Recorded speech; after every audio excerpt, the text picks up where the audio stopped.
Hello friends, today we are going to talk about the Chola Empire of South India and other seven great dynasties of the Deccan or South India. Of course, Chola Empire dominates the history of South India.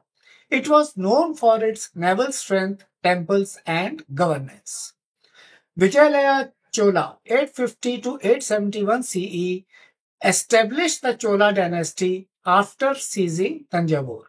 His son Aditya I, 871 to 907 CE, conquered the Pallavas, which was another great dynasty. Aditya's successor Parantaka I, 907 to 955 CE, expanded the empire into Andhra and Karnataka. He also minted coins and annexed Madurai. Rajaraja I, 985 to 1014 CE, was another great Chola king.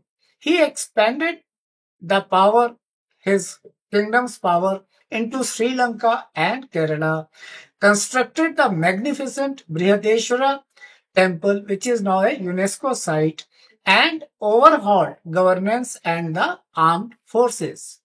His son Rajendra I, 1014 to 1044 CE, brought the empire to its apex by conquering areas of Southeast Asia and Bengal. He also created Gangaikonda Cholapuram. His successor Rajadhiraja I, 1044 to 1052 CE, died in battle, but Rajendra II, 1052 to 1064 CE, bolstered naval might. Kulotunga I, 1070 to 1120 CE, aimed for stability by merging dynasties, enhancing trade, and overhauling land administration. The final great king, Kulotunga III, 1178 to 1218 CE, brought back Chola glory, championed the arts, and constructed temples. These emperors transformed the Chola Empire into a cultural and political powerhouse. The influence of Cholas spread across Sri Lanka, Southeast Asia, and reached China. The Chola period was remarkable for the role of temple economies, merchant guilds like the 500, and local assemblies in sustaining the empire. There were powerful women like Sambhyan Mahadevi and Loka Mahadevi who actively participated in politics and culture. Wars and conquests were as much the hallmarks of Chola history as were cultural and literary sophistication. Remarkably, temples were political tools that weaved strong bonds between the ruler and the ruled. Chola religious practices were rigid and orthodox. No wonder Cholas dominate South India's history. But there were other great dynasties that made invaluable contributions to culture, politics, and economy. The Sangam literature mentions Chera dynasty.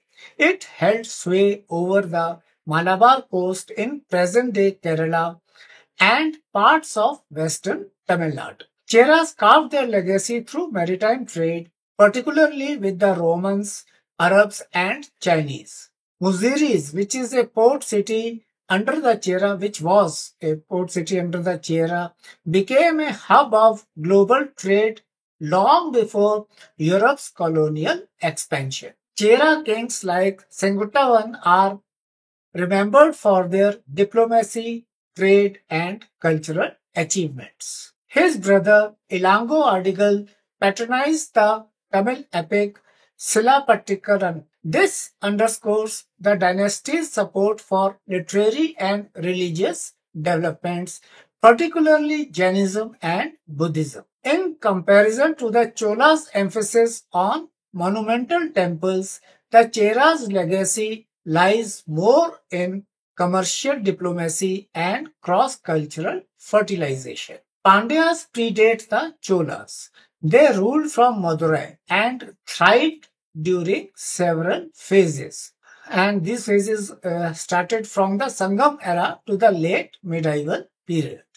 The Pandyas are celebrated for their administrative system, rich literary patronage, and architectural contributions, such as the Meenakshi temple in Madurai. While the early Pandyas focused on Sangam poetry and Tamil cultural nationalism, the later Pandyas between 13th and 14th centuries demonstrated military might by defeating the Hoysalas and occupying parts of Sri Lanka. Despite suffering invasions from the Delhi Sultanate and internal dissent, the Pandyas consistently revived themselves, indicating a political resilience absent in many contemporary dynasties. Unlike the Cholas' aggressive expansionism, the Pandyas projected a model of regional consolidation. Their cities were cosmopolitan centers of learning and commerce, and their administration was inclusive of various castes and sects, showcasing a pluralistic outlook. The Pallavas ruled from Kanchipuram between the 3rd and 9th centuries CE. They laid the architectural and ideological groundwork that would later be expanded by the Cholas. Pallava rulers like Mahendravarman I and Narasimhavarman I were patrons of the arts, Sanskrit literature, and philosophy, particularly Shaivism. The hallmark of Pallava contribution lies in rock cut and structural temples, including those at Mahabalipuram, which are now UNESCO World Heritage Sites. These temples display the first known Dravidian style architectural blueprints later perfected by the Cholas. The Pallavas were engaged in constant war with the Chalukyas of Badami and the Kalabharas. Yet they controlled northern Tamil Nadu and parts of Andhra Pradesh. Unlike the maritime dominance of the Cholas, the Pallavas were more focused on inland consolidation and cultural development. The Kadambas of Banavasi, that is, who ruled between 4th and 6th century CE, were among the earliest indigenous dynasties to use Kannada in administration. They laid the foundation for regional linguistic pride. Similarly, the Western Gangas, who ruled between 4th and 10th century CE, though often subordinate to larger powers like the Chalukyas and Rashtrakutas, maintained a distinct cultural identity in southern Karnataka. The Gangas are especially noted for their Jain patronage. They built the monolithic Bahubali statue at Shravanabelagola, one of the largest freestanding statues in the world. Their legal and administrative systems, recorded in Kannada inscriptions, predate those of later empires like Vijayanagara. In comparison, the Cholas, although tolerant of different faiths, were primarily Shaivite and favored Tamil for royal inscriptions. The Gangas and Kadambas therefore highlight a different linguistic and religious trajectory in the south. The Rashtrakutas between 8th and 10th century CE originated in the Deccan. They were formidable warriors and ruled over vast territories across South and Central India, and they often reached into North India. They were also patrons of art and learning. The Kailasanatha temple at Ellora, carved from a single rock, is a testament to their architectural vision. Unlike the Cholas, who emphasized Tamil and Dravidian culture, the Rashtrakutas sponsored works in Sanskrit, Prakrit, and Kannada. Their court poet Pampa composed in Kannada and elevated the language to literary status. They were instrumental in shaping a pan-Indian cosmopolitan imperial ideal. Economically, Rashtrakutas benefited from both agrarian revenues and trade routes linking the Arabian Sea to the Bay of Bengal. While the Cholas were sea-focused, the Rashtrakutas used inland trade to consolidate power. Their ability to hold such a diverse empire together with limited maritime ambitions distinguishes their model of empire building. Hoysalas rose to power in the 11th century after the decline of the Western Chalukyas. They ruled over parts of Karnataka and Tamil Nadu.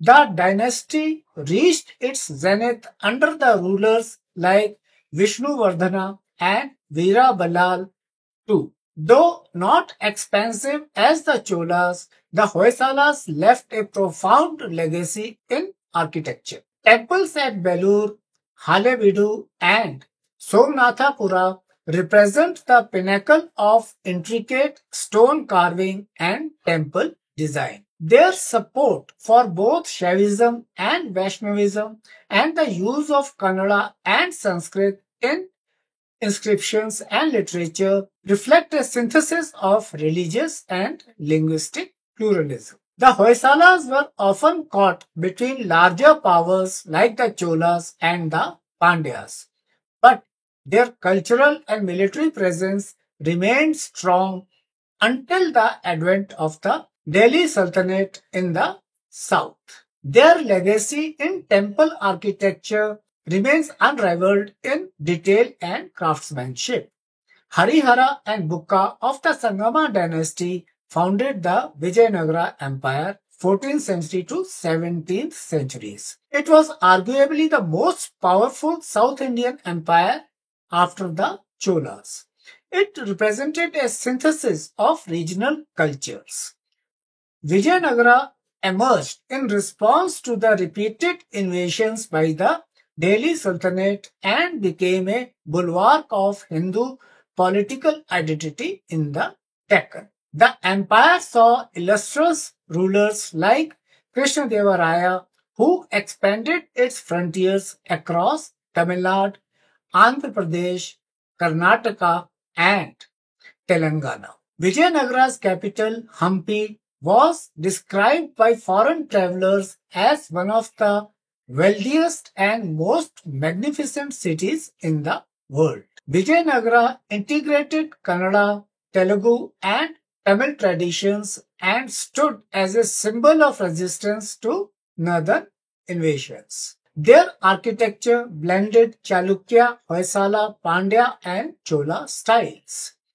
Their decline following the Battle of Talikota in 1565 marked the end of a golden era in South Indian history. When we compare these dynasties with the Cholas, we see differences and similarities in many areas such as land control, sea power, art, administration, language, and religion. The Cholas had the widest reach, especially overseas, thanks to their strong navy.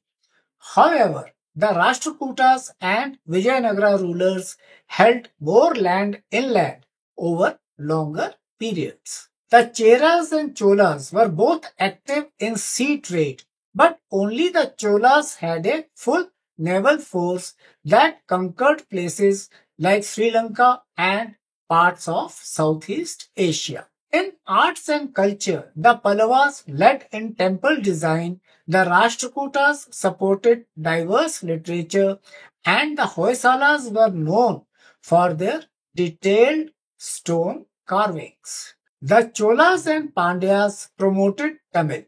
The Rashtrakutas, Gangas, and Hoysalas supported Kannada, while Vijayanagara rulers embraced Tamil, Telugu, and Kannada. Religiously, most dynasties supported Shaivism, but Jainism was encouraged by the Gangas and Kadambas. Vaishnavism received support from the Hoysalas and Vijayanagara kings. To conclude, while the Cholas deserve admiration for their pioneering naval conquests, administrative structure, and temple construction, they were not the only torchbearers of South Indian glory. The Chera's trade diplomacy, the Pandyas' cultural resilience, the Palwas' architectural innovation, and Rashtrakuta's imperial cosmopolitanism, the Ganga's religious patronage, the Hoysala's artistic intricacy, and the Vijayanagara Empire's political consolidation together constitute a complex and glorious mosaic of South India's history. South Indian history is a rich interplay of dynasties, each contributing to the region's civilizational wealth in distinct and complementary ways. This layered past continues to influence India's cultural, linguistic, and religious landscape even today. In case you have liked my video, please do like, subscribe, comment, and share. Thank you.